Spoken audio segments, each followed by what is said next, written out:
నారాయణం నమస్కృత్య నరం చైవ నరోత్తమం దేవీం సరస్వతీం వ్యాసం తతో జయం ధీరయేత్.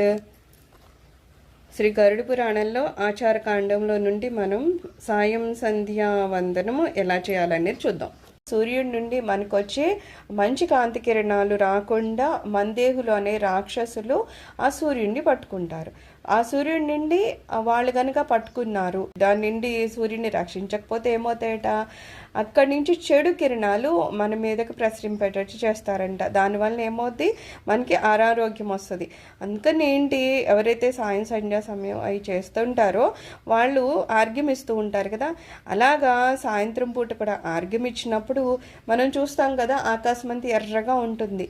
ఆ ఎర్రగా ఎందుకు ఉంటుంది అంటే ఏమంటున్నారు, ఎప్పుడైతే ఈ ఆర్గ్యం అనేది ఇచ్చారో అది ఒక వజ్రాయుధం లాగా తయారైపోయి ఆ మందేహుల్ని చంపుతుందంట. ఆ చంపినప్పుడు ఏమవుతుంది, వాళ్ళ నుండి వస్తున్న రక్తము అన్నట్లుగా మనకి ఆకాశం అంతా ఎర్రగా కనిపిస్తుందంట. అందుకని ఏమంటున్నారు, ఆ మందేహుల్ని కనుక చంపలేదా అంటే మనం ఆర్గ్యాలు అది ఇవ్వలేదా, ఆ జలం అక్కడికి ఆయుధంలాగా వెళ్లకుండా ఉంటే ఆ మందేహులు సూర్యుడిని పట్టుకుంటారు. అప్పుడు మనకి రావాల్సిన మంచి కిరణాలు రాకపోదు సరే కదా, చెడు కిరణాలు కూడా మన వరకు వచ్చి మనల్ని అవి అనారోగ్య పాలు చేసేస్తాయంట. ఇందాకేం చెప్పారు, ఎవరికైతే మంత్రదీక్షలు అవి ఉన్నాయో, లేకపోతే ఒక కులానికి సంబంధించిన వాళ్ళైతే ఆర్గ్యాలు ఇస్తారు, వాళ్ళ పద్ధతి వేరు. సరే, ఎవరైతే అలాగా ఉపదేశం అది లేని వాళ్ళు ఉన్నారో, లేకపోతే స్త్రీలు ఇలాంటి వాళ్ళు ఉంటే ఏం చేయొచ్చు అన్నారు, ఆ మంత్రం చదవకపోయినా పర్వాలేదట. మంత్రదీక్ష లేదని వదిలేయాల్సిన అవసరం లేదట. మంత్రం చదవకపోయినా సరే 3 సార్లు మనం దోశలతో నీళ్లు తీసుకొని సూర్యుడికి ఆర్గ్యం కింద ఇవ్వాలి. 3 పూట్లు ఇవ్వాలి, త్రిసంధ్య అనమాట. పొద్దున్న, మధ్యాహ్నము, సాయంత్రం ఇవ్వాలి. అలాగ మనం నీళ్ళు ఇవ్వడం వల్ల ఏమవుతుంది, ఆయా సంధ్యా సమయాల్లో చెప్పారు కదా, పొద్దున్న సాయంత్రం ఈ మందేహులైన రాక్షసులు చాలా గట్టిగా పట్టుకుంటారు. మధ్యాహ్నం దగ్గరికి వచ్చేసరికి కాసింత తక్కువ వాళ్ళ ప్రభావం ఉంటుంది. కానీ 3 సార్లు మనం ఇవ్వడం వల్ల ఏమవుతుంది, మనం ఇచ్చే ఈ నీళ్ళే ఆయుధంలాగా ఉండి ఆ మందేహుల్ని చంపేస్తుంది. సూర్యుడు ఆరోగ్యవంతుడు అవడం వల్ల అక్కడి నుంచి వచ్చే కిరణాలని గ్రహించి మనం కూడా ఆరోగ్యాన్ని పొందుతాం. అలాగా ఆరోగ్యాన్ని పొందినప్పుడు దాంతోపాటు ఆ కిరణాలు మన మనసుని కూడా శుద్ధి చేస్తాయంట. ఎప్పుడైతే మన మనసు శుద్ధి అవుతూ ఉంటుందో అప్పుడు మనము ఆల్రెడీ ఏమన్నా పాపాలు చేసుంటే ఆ పాపాలు తొలగిపోతాయి. అయ్యే కాకుండా ఇకపైన ఏ పాపము చేయాలనే ఆలోచనే రాకుండా అవి మనల్ని కట్టుపడేస్తాయి అన్నమాట. ఆ తర్వాత ఏమంటున్నారు, అలాగా ఎప్పుడైతే మనకి శుచి వస్తుందో అప్పుడు ఏ మంచి పని చేయడానికైనా మనకి అర్హత కూడా వస్తుందంట.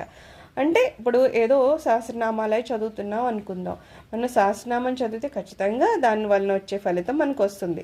అయితే ఇక్కడ ఏమంటున్నారు, ఒకవేళ మనం ఆర్గ్యాలు ఇవ్వడం లేదు సూర్యుడికి, ఆర్గ్యం ఇవ్వకుండా చదివేము, ఏదో కొంత ఫలితం వచ్చింది. అదే మనం ఆర్గ్యం ఇచ్చి చదివితే దానికి ఇంకా చాలా ఎక్కువ ఫలితం వస్తుందంట. మనం ఎప్పుడు అంతే కదా, కొంచెం పనికి కాస్త ఎక్కువ ఫలితాన్నే కోరుకుంటాం.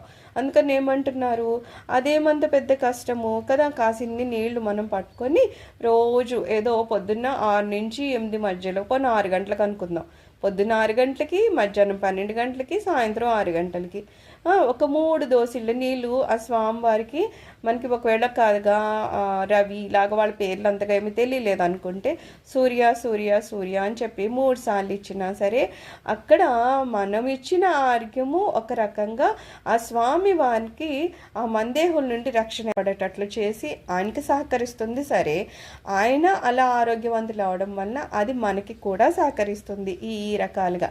అందుకని ఏమంటున్నారు, అలా అంత చిన్నపాటి పని చేసి మనం బోల్డ్ అంతా ఫలితాన్ని పొందొచ్చంట. ఎలాగా అంటే సహస్రనామాలు చదివితే వాటి ఫలితాలు వస్తాయట.